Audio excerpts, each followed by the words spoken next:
My fiancée said her bachelorette party was just a spa trip with her ex for closure. So I said cool, booked a solo trip to Italy, and came back engaged to someone else. I didn't even flinch when she said it. I just blinked at her, hands still wrapped around my coffee mug like they could anchor me in reality. It's just a spa weekend, she said. With Kyle. For closure, Kyle. Her ex. The one who used to call her Peach and write acoustic songs about their breakup. The one who cheated on her during senior year spring break and still had the gall to DM her last Christmas. That Kyle. Closure, I said, trying to keep my voice from cracking. Is that what we're calling it now? Samantha, 30, my fiancée of 14 months, rolled her eyes like I was the child in the room. Don't be dramatic, Jake. It's not like that. We're just going to the resort where we used to go. One night, I just need to put things to bed emotionally before I commit fully. Fully. Like the past 4 years of our life together were just a dress rehearsal. The worst part was, she said it so calmly, like she was asking to borrow a sweater. Not, fly to Palm Springs with the man who once called her his soulmate on a podcast. She sipped her green smoothie like nothing was off. I felt the heat behind my eyes and the dry burn in the back of my throat, but I didn't raise my voice. I didn't say the million things pounding at my ribcage. I just nodded and said, cool. Sounds like you've got everything figured out. Then I went upstairs and booked a solo trip to Italy, Venice, Florence, Amalfi. I maxed out my vacation days and dipped into the wedding fund. Samantha was always the planner, had spreadsheets and timelines and color palettes saved in her Pinterest boards, but I was the romantic, and maybe I needed closure too. Or maybe I just needed to remember who I was before her. She left the next night, didn't even kiss me goodbye, just texted from the car. Boarding now, don't overthink this. And for 72 hours I didn't. I ate gelato at midnight. I watched the sun bleed into the Adriatic from the edge of Positano. I got lost in cobblestone alleys and laughed with strangers over bad wine and worse Italian. I didn't check my phone once, until Capri. Her name was Lucia. She was waiting tables at this tiny cafe tucked behind the tourist traps, barefoot, and humming some old Mina song like it was church. We talked for 3 hours, then watched a thunderstorm roll across the bay like it was a movie made just for us. That night, I told her about Samantha, about Kyle, about the wedding dress hanging in my closet like a ghost. She didn't interrupt or pity me. She just listened. Then she touched my wrist and said, in this impossibly soft voice, sometimes you have to burn the bridge to see the horizon. I didn't sleep with her that night, but I didn't fly home either. Not yet. I didn't plan to see her again. Lucia. I figured it was one of those perfect travel moments that only exists because you know it'll end. But she found me the next day. Same cafe, same soft grin, and said, you looked like you needed saving. Did it work? And the thing is, it had. For the first time in months, maybe longer, I wasn't walking around with my chest caved in. I wasn't running scripts in my head or bracing for the next emotional landmine. I wasn't wondering if I was enough. I was just existing, and that started to feel revolutionary. We spent the next few days like we were in our own little bubble. Morning espresso runs, lazy afternoons on rocky beaches, late-night walks where she told me stories about her grandmother's garden, and I talked about my dad's old vinyl collection. We didn't talk about what we were or what we weren't. It wasn't about labels. It was about feeling seen. Meanwhile, Samantha started texting again. Just checking in. Hope you're good. Did you see the florist invoice?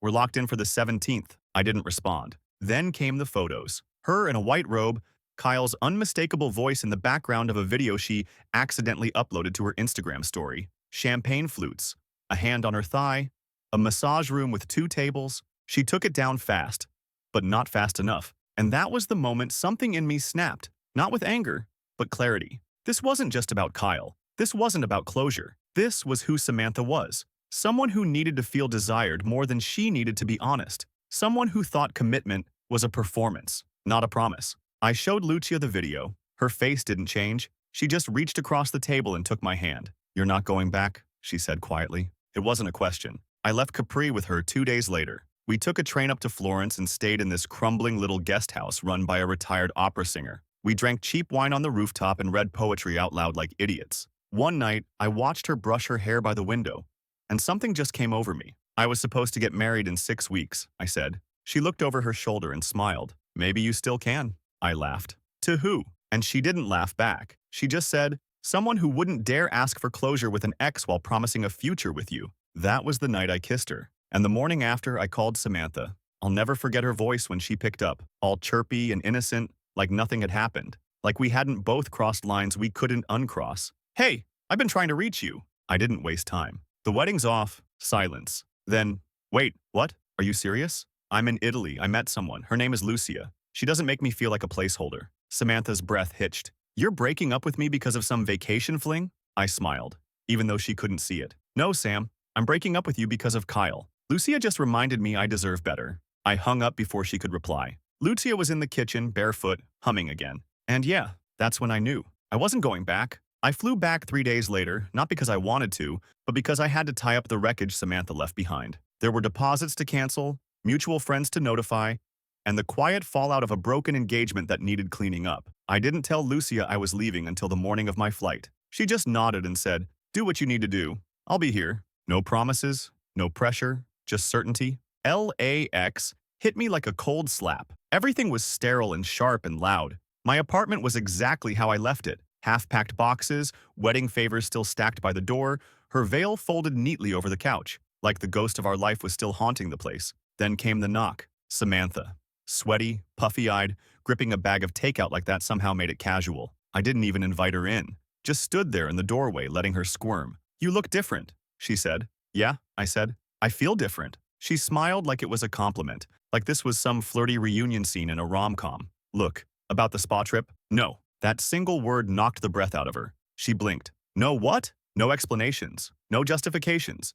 You knew exactly what you were doing. And now you want to act like it was nothing? Like I imagined it?" Her smile faltered. "Jake, it was one night. It was a betrayal." She stepped forward. "So that's it? You're just gonna run off with some Italian rebound and throw away everything we had?" I stepped back. "You already threw it away. I just stopped pretending it wasn't garbage." That's when she snapped. Her face twisted, eyes narrowing like I'd slapped her. "You were always so self-righteous, acting like you were better than me because you didn't yell or cheat or lose control. But you did, Jake. You lost control the second you stopped caring about what I needed." My voice dropped to a whisper. "I didn't stop caring. You stopped deserving it." She let out a scream, like an actual scream, high-pitched and raw and animal. Then she shoved the bag of takeout at my chest and stormed off, muttering, "You'll regret this," like she was casting a spell. I stood there for a long time, grease seeping through the paper, my shirt stained with pad thai I didn't order. Then I walked inside and packed the last of her stuff into the trunk of her car. The next day she came back to slash my tires. Not even kidding. All four. In broad daylight. Left a note under my windshield that just said, "You humiliated me." And that's when I knew. She wasn't unraveling. She was detonating. It wasn't about me. It never had been. It was about losing control. Losing me. And now, she was going to make me pay for that. But the thing about scorched earth, I learned in Italy, sometimes fire is exactly what you need. I woke up the next morning to my landlord pounding on the door. "Jake," he said, face red, voice tight. "What the hell is going on?" Apparently Samantha, or someone acting on her behalf, had taped printed flyers all over the building. "Cheater lives here. Ask him how Italy tasted." One was stuck to my mailbox, another on my neighbor's windshield. They even used my work photo, headshot from the firm's website, and scrawled, "Engaged to one woman, proposed to another," underneath. I stood there barefoot, still half asleep, heart pounding like a drumline, as my landlord waved one of the flyers in my face. "I run a quiet building," he said. "I don't need drama." "It wasn't me," I muttered. "It's complicated." No kidding. I spent the next hour peeling laminated rage off every surface I could find. That was her new thing, making sure everyone saw the wreckage. Public humiliation as revenge. By lunchtime, my inbox was a disaster. My manager emailed me asking if everything at home was okay, because someone had sent an anonymous tip to HR about romantic misconduct during work travel. I hadn't even told my boss I went to Italy. She went that deep. And then came the real punch. A text from Lucia. One line. She messaged me. I FaceTimed immediately. She answered in a dim room, eyes puffy. She found me through my photography page, told me I was a homewrecker, said you were using me to make her jealous. I could feel the blood drain from my face. She called me a foreign fling and said I should ask how many other girls you've done this to. Then she sent screenshots. My throat closed. "What screenshots?" Lucia hesitated, then held up her phone. It was a message I'd sent Samantha 2 months ago, back when we were still planning the wedding, back when I still believed in us. "I don't want a perfect bride. I want you, even with the chaos." She cropped it, I said. She made it look like I sent that after the breakup. "I figured," Lucia said softly, "but it still hurts." That's what Samantha did. She twisted truth into weapons and then handed them to whoever I loved most. I wanted to scream, or punch something, or fly to her apartment and rip every last flyer off her smug little Pinterest board of a life. But instead, I breathed. And then I said, "Do you trust me?" Lucia nodded. "Then come here. Come see for yourself what she's trying so hard to destroy." There was a pause, and then she whispered, "Okay, update one. Okay, I didn't plan to post again this soon, but things have escalated fast, like whiplash fast. First off, Lucia is here. She landed last night, and yes, before y'all ask again, we're officially engaged. She said yes on the cliffs of Sorrento the day before I flew home. No giant gesture, no photographers, just the two of us. Wind in our hair and salt on our skin. She looked at me like I wasn't broken, like I wasn't someone who needed fixing, and I asked. She didn't even hesitate. I wasn't going to tell Samantha. I wanted to take the high road. I really did. But that went out the window when I woke up to find my car keyed. Again, this time with the word liar carved into the hood. So I texted her. One photo. Me and Lucia, hands intertwined. Engagement ring glittering under an Italian sunset. Captioned, "Some closure of my own." Not 10 minutes later, bam, bam, bam, she was at my door. She looked deranged. Hoodie, no makeup, barefoot in Birkenstocks, hair in a bun that looked like it lost the will to live. Her eyes, red and wide, she shoved past me like she still lived here. "You're engaged? You're seriously engaged? To some woman you met 2 weeks ago?" I said nothing, just watched her spiral. She walked straight into the kitchen, yanked the fridge open, grabbed the bottle of Prosecco I'd been saving, and hurled it at the wall. Glass exploded. Liquid everywhere. She was shaking, chest heaving. "She's using you," she screamed. "You're too stupid to see it." And I lost it. "You had your closure with Kyle, in a spa, on my dime, and now you're pissed I moved on before you could crawl back?" She froze. Then, like clockwork, the waterworks, the tears, the "I made a mistake," the "It didn't mean anything with Kyle," the "I was scared, Jake. That's why I pushed you away," like we were rehearsing a lifetime drama. "You're still my person," she whispered. "You always will be." And for the first time since all this began, I laughed.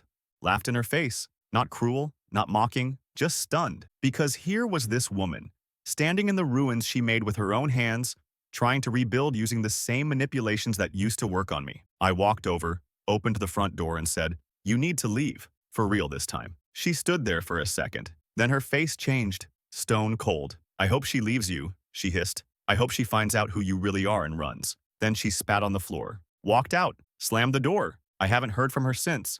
But I know Samantha. Silence means the storm's gathering. I'm not scared anymore, though. I've got Lucia, and I've got receipts. The thing about revenge is you don't rush it. You let it simmer. You let them think they've escaped the fallout, that maybe the worst is over. Then, boom. You drop it like a piano from a rooftop. I gave Samantha 4 days of silence. Let her stew. Let her try to figure out what I'd do next. Meanwhile, I was orchestrating something poetic. Because here's the thing. Samantha didn't just cheat. She made me the villain. Painted herself as the confused bride, the emotionally stifled partner who just needed space. She went to mutual friends, told them I was emotionally cold, that I abandoned her to go chase a fantasy. She even told her parents that I left her days before the wedding for a fling he met online. So I decided to give her the one thing she clearly craved above all else, an audience. I waited until Saturday. She was hosting a small pre-wedding unwind night with her bridesmaids, which I found out about from her sister. Shout out to Marissa, realest one in the family. It was happening at her mom's house. Backyard lights, charcuterie board, champagne flutes, all the fake elegance she built her personality around. I showed up with Lucia. We didn't crash it like psychos. We were invited by Marissa. The second Samantha saw me, her whole body went stiff. She was halfway through telling a story about healing rituals and practically dropped her flute. "Jake," she said, like I'd risen from the dead. "Hi, Sam," I said, wrapping my arm around Lucia. Didn't mean to interrupt, just thought now was a good time to return this. I reached into my coat pocket and pulled out the guest book from our canceled wedding, the one she left at my place. Pages full of pre-written wishes from friends and family, blessings for a future she torched like dry grass. I flipped to the first page. "You wrote this," I said, voice calm. "To my forever. I promise I'll never let the past come between us. Love always, Samantha." I looked up. "Kyle was your past. Closure was your excuse. And this?" I held up Lucia's hand, the ring glinting in the string lights. "This is my future." Lucia didn't say a word. She didn't have to. She just stood there, radiant and unbothered, while Samantha's face collapsed in real time. But I wasn't done. "Oh, and in case you were still spinning your little narrative, I sent everyone the screenshots, the spa receipts, the text with Kyle, even the video you accidentally uploaded. They all know now. Your parents, our mutuals, even the florist." Samantha's mouth opened and closed like a glitching NPC. Then she lunged at me, tried to slap the book out of my hand and screamed, "You smug little bastard!" Lucia stepped between us. "You're embarrassing yourself," she said softly. Samantha stood frozen, shaking, eyes wild. Then she turned to her bridesmaids. "Are you really just going to stand there?" None of them moved. That's when it hit her. The power was gone. The image she built, the pity she'd tried to cultivate, it all crumbled under her own weight. She turned and ran inside. I looked at Marissa. "Sorry about the drama.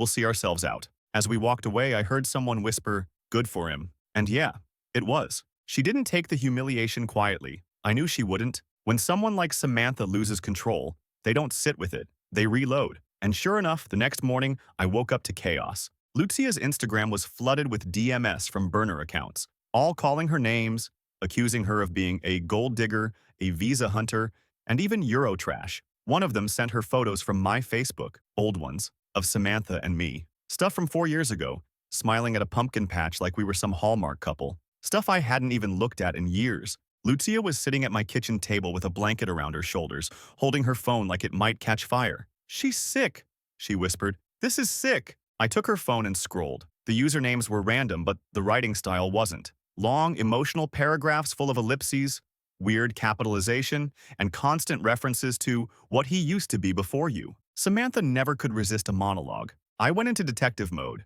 checked IP logs from Lucia's business site, cross-referenced timestamps, tracked 2 accounts back to her Wi-Fi address at work. I had everything I needed, so I called her boss. See, Samantha worked in marketing for a tech firm that prides itself on female empowerment and public image. I spoke to HR, sent them the messages, the metadata, the screenshots of her using company time and IPs to stalk and harass someone. Told them my fiancé had been targeted by an employee. They were horrified. She was suspended the next day, but I wasn't done. Lucia had stayed quiet through all of it, graceful, dignified, but she was cracking. She kept saying she didn't want to be the reason I was caught in war. She thought maybe we should leave, go back to Italy early. I told her no, because now, this wasn't about heartbreak.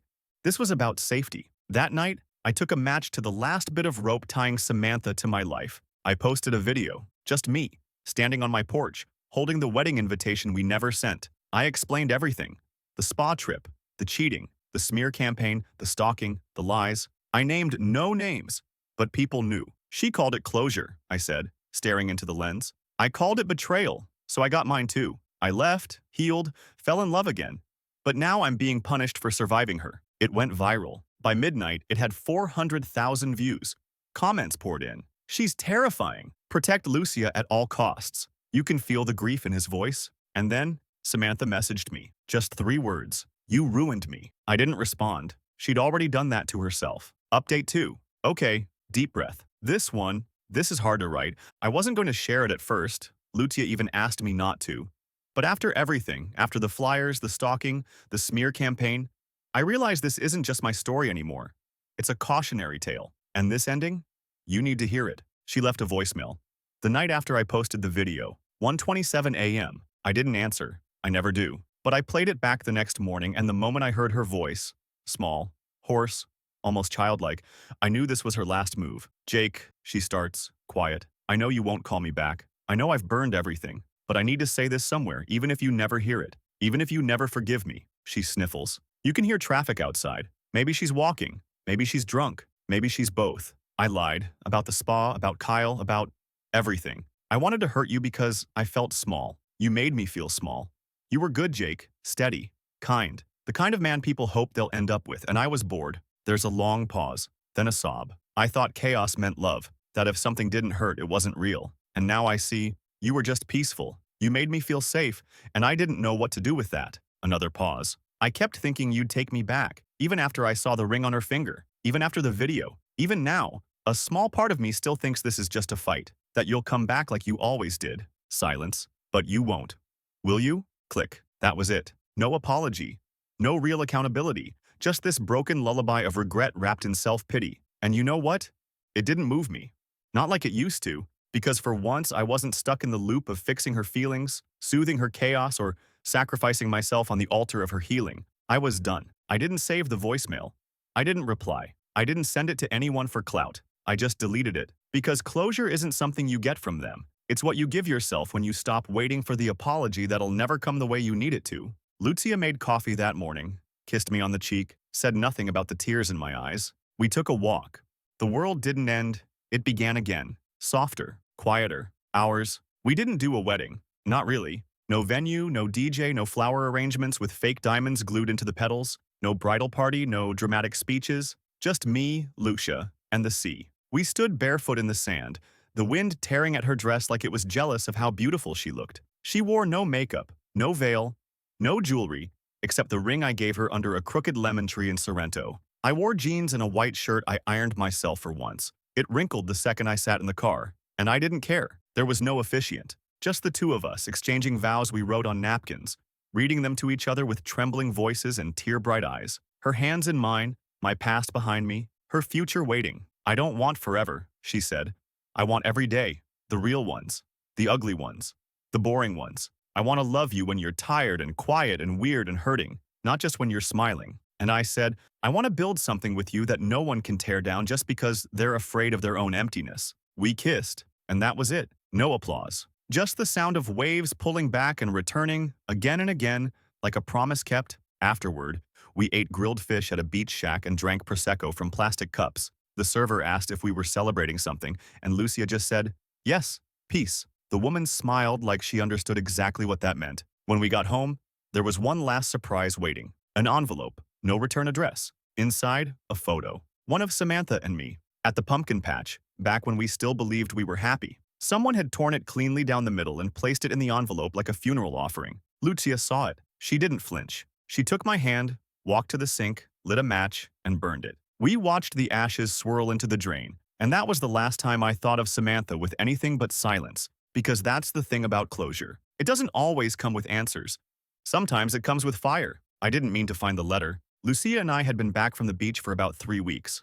Life was quiet, sweet. I'd gone back to work, started cooking again. Real meals, not just takeout and numb silence. We'd moved into a small 2-bedroom with creaky floors and sunlight that hit the windows just right in the mornings. Then one afternoon, I got a package from Marissa, Samantha's sister. No note, just a worn envelope, yellowing at the edges. My name on the front in handwriting I recognized instantly. Inside, a letter, dated 2 days before Samantha sent that voicemail. Jake, I'm not sending this. I probably won't, but I need to write it. Just once. Not for you, to read, but for me, to confess, to say what I was too proud, too scared, too broken to say when it mattered. You didn't ruin me. I ruined myself. You were everything I pretended to want. Safe, solid, real. You didn't play games. You didn't manipulate. You just showed up again and again. And I hated how small that made me feel. How unworthy. Kyle was a comfort zone. Familiar chaos. I thought if I could just relive what we had, maybe I could fix who I used to be. But you never needed to fix me, and I couldn't stand it. So I blew it up, like I always do. And when you didn't come back, when you didn't beg, when you walked into your own life like I'd never been there, that's when I realized I'd never actually had you, because I never deserved you. I hope Lucia is kind to you. I hope she's patient in all the ways I wasn't. I hope she never makes you feel like loving her is a job. And I hope you let her love you fully, without fear. You didn't fail me. I failed you. Goodbye, Saint. I sat on the couch for a long time, letter in my lap, hands still. Lucia walked in, saw my face, and said, "You okay?" I nodded. "Yeah, I think this was the last thread." Then I folded the letter once, set it in a drawer, and never read it again. Because closure isn't about the words you get. It's about the ones you stop needing. Lucia and I, we're living. We argue sometimes about dumb stuff like laundry or how much garlic to use. She sings off-key in the car. I snore. Real things, good things. Samantha's a ghost now. And me, I'm finally awake.